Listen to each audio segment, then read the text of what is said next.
കഴിഞ്ഞ ദിവസം രാത്രിയിലാണ് റോഡരികിൽ ഭക്ഷണാവശിഷ്ടങ്ങളും പ്ലാസ്റ്റിക് പ്ലേറ്റുകളും ഉപേക്ഷിച്ച നിലയിൽ കണ്ടെത്തിയത്. ചെറിയ മാലിന്യങ്ങൾ നിക്ഷേപിക്കാൻ നഗരസഭ സ്ഥാപിച്ച ബോക്സുകൾ ഭക്ഷണാവശിഷ്ടങ്ങൾ കൊണ്ട് നിറഞ്ഞു കവിഞ്ഞ നിലയിലാണ്. തെരുവ് നായ്ക്കളും പക്ഷികളും ഈ മാലിന്യങ്ങൾ കടിച്ചുകീറി പരിസരമാകെ വിതറിയതോടെ പ്രദേശം കടുത്ത ദുർഗന്ധം വമിക്കുകയാണ്. കറ്റിട്ടിക്കുളത്തെ ആശ്രയിക്കുന്നവരും കാൽനടയാത്രക്കാരും മൂക്കുപൊത്തി നടക്കേണ്ട അവസ്ഥയാണിവിടെ. പ്രദേശത്ത് നഗരസഭ CCTV ക്യാമറകൾ സ്ഥാപിച്ചിട്ടുണ്ട്. ഈ ദൃശ്യങ്ങൾ പരിശോധിച്ച് മാലിന്യം തള്ളിയ വാഹനങ്ങളെയും വ്യക്തികളെയും ഉടൻ കണ്ടെത്തണമെന്നാണ് നാട്ടുകാരുടെ ആവശ്യം. രാവിലെ 11 മണിക്ക് അവിടെ വന്നപ്പോ നായ്ക്കൾ വട്ടം കൂടി തിന്നാണ്. അപ്പൊ അത് കിടക്കുന്നതാണ്. അന്നേരം വൈകുന്നേരം പോകുമ്പോ സാധനം കാണാനില്ല.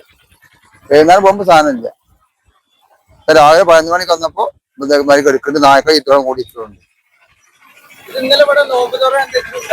ഒന്നും ഉണ്ടായിട്ടില്ല. രാത്രി ആരെ ഇവിടുന്ന് കൊടുത്തിട്ടത്.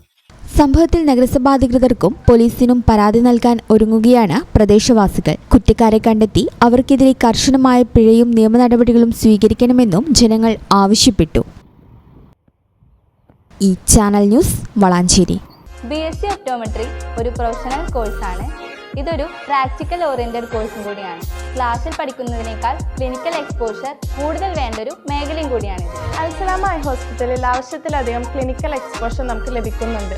അതുകൊണ്ട് തന്നെ വേഗത്തിൽ പഠിക്കാൻ പറ്റുന്നു, എല്ലാം മനസ്സിലാക്കാനും പറ്റുന്നു. We are very happy to be the part of Al Salama Optometry College.